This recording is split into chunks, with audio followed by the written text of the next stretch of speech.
you're just a pretty face. Just to be whoever you are is no disgrace. Don't be scared if you don't fit in. Look who's in the reject bin. It's the Raggy Dolls. Raggy Dolls. Raggy Dolls. Raggy Dolls. Dolls like you and me. Raggy Dolls. Raggy Dolls. Raggy Dolls. Imperfectly. So if you got a bump on your nose or lumps on your toes, do not despair.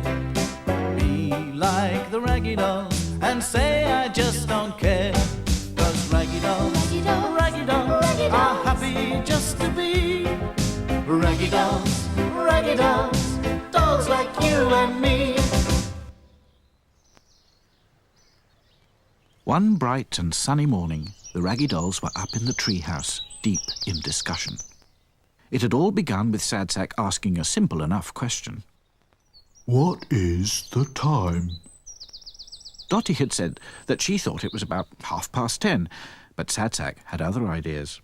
He wanted to know all about time itself, and how we got seconds and minutes and hours and all the rest of it. It's all to do with the planets, stammered Hi-Fi. Yeah, said Back to Front. It takes a year for the planet Earth to go around the sun, and a month for the moon to go around the Earth, and a whole day and a night for the Earth to spin around all by itself. Ooh, stop it, giggled Lucy. It makes me giddy, just thinking about it. The Earth spins, said Sad Sack. Of course, said Dotty. The sun doesn't really rise or set. We're the ones that move.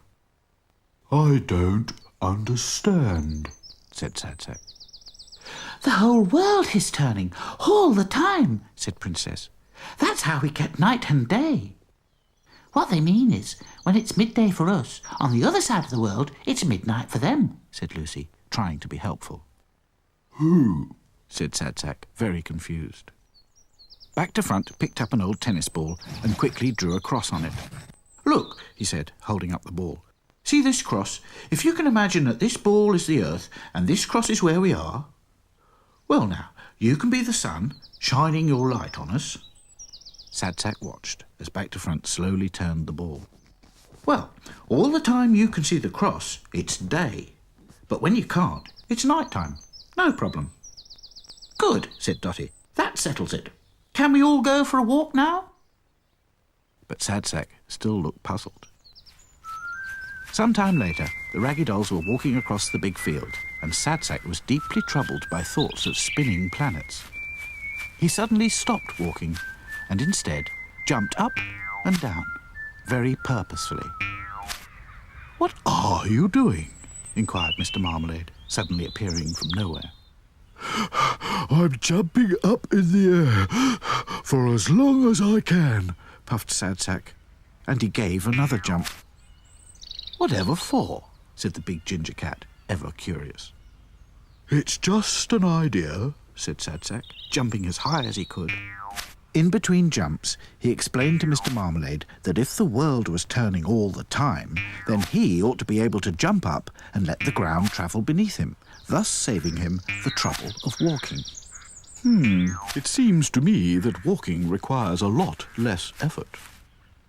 Meanwhile, Dotty and the others had come back to see what was going on. They laughed when they heard what Sad Sack had been trying to do. "We've been discussing time," explained Dotty. "Yeah, and how people started measuring it," added Back to Front. Yes, but I still don't understand how you get minutes and hours from days and nights, said Sad Sack. "Ah, that's quite simple," said Mr. Marmalade. "As the Earth turns, the sun appears to move, and it's very easy to measure." Following his instructions, the Raggy Doll soon found a stick and stuck it upright in the ground. Next, they placed a ring of stones around it. "Well done," said Mr. Marmalade. "You have made a rudimentary sundial. Now all you have to do is watch the shadow of the stick and see how long it takes to touch the next stone." So that's what the time is, said Sad Sack. It's waiting for something to happen.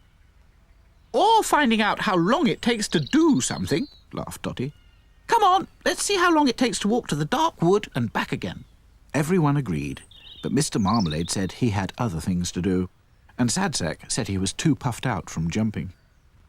I'll stay here, he declared, and keep an eye on the time. When the others had gone, Sadsack kept staring at the shadow, and sure enough, it was moving, ever so slowly, towards the next stone.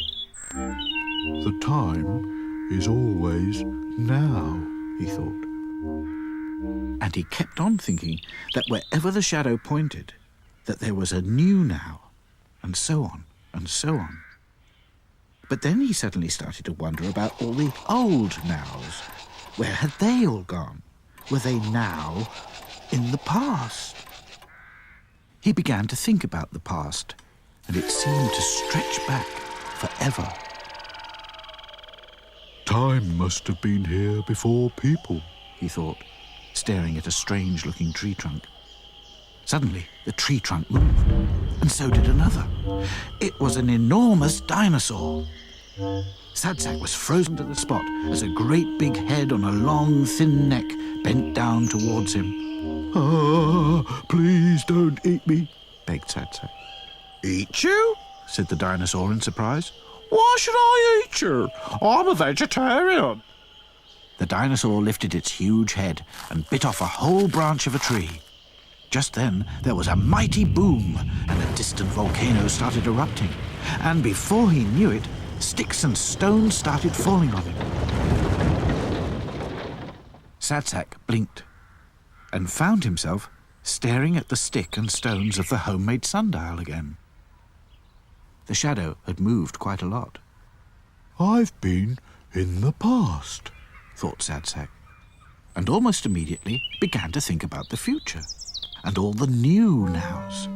They seemed as countless as the stars. It also seemed perfectly reasonable to Sadsack that in the future people wouldn't have to walk anywhere, and instead of cars, they'd each have their own flying saucer. As he whizzed around the world, he came face to face with the sun. Good morning, said the sun. Or is it afternoon already? I never can tell. I don't suppose you've got the right time, have you? The time is now, said Sadsack. Ah, thought it was, said the sun. Thanks. What did he say? Called the moon. He said the time is now, replied the sun. Oh, right, thanks, said the moon. I wish I could tell the time. Me too, said the sun. Still, never mind. Always look on the bright side, eh? Always do, said the moon. Always do. Meanwhile, Sadsack had found what he was looking for, a big cross on the face of the earth. He steered his flying saucer towards it. Coo-ee! called Dotty. Hey, Sadsack! called back to front. Sadsack turned, and there were all the other Raggy Dolls in a big flying cup. Sadsack blinked again, and he could see his friends making their way back from the dark wood. How long did we take? said Lucy eagerly. I don't know exactly, said Sadsack. We forgot to mark the shadow when you went, but it's about 3 stones. Oh, well, said Dotty. Who cares? We had a jolly good walk. I hope you weren't bored, Sadsack. Oh, no, said Sadsack. I had a very interesting time.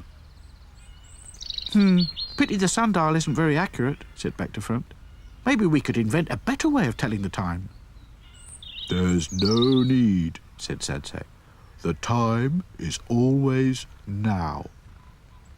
That's true enough, I suppose, said Princess.